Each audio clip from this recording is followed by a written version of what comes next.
خلیفہ بغداد اور ہندی وید۔ خلیفہ بغداد نے ہندوستان کے کسی مشہور وید کو اپنے یہاں طلب فرمایا اور وید صاحب دربار میں پہنچے تو علم کی تعظیم کے لیے خلیفہ ادب سے کھڑا ہو گیا۔ بیٹھنے کے بعد وید نے نہایت ادب کے ساتھ 3 چیزیں بادشاہ کے سامنے تحفے کے طور پر پیش کر کے عرض کی، جہاں پناہ حضور کی نظر کے لیے یہ وہ 3 چیزیں حاضر ہیں جن کی ہر بادشاہ کو سخت ضرورت اور تلاش ہوا کرتی ہے۔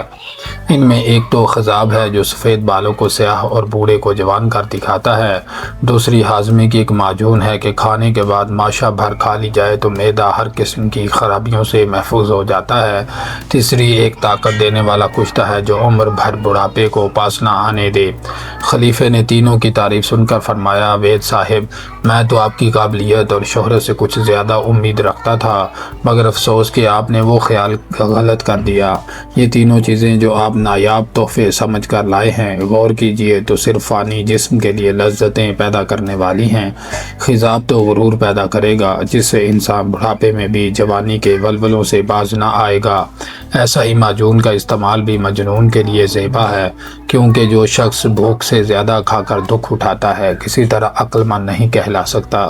اسی طرح کشتہ بھی ایک فضول چیز ہے کہ قوت جسمانی کا انجام وحشت ہوا کرتا ہے اور وحشی بننا عقل مندی میں داخل نہیں۔ انسانیت کے لیے تو صرف اخلاقی قوت درکار ہے اور حکام کو عوام کی نسبت اسی کی زیادہ ضرورت بھی ہوا کرتی ہے۔ اگر آپ حکام کو ایسی لذتوں میں مبتلا کر دیں گے تو ان سے مخلوق کی خدمت کیا ہو سکے گی۔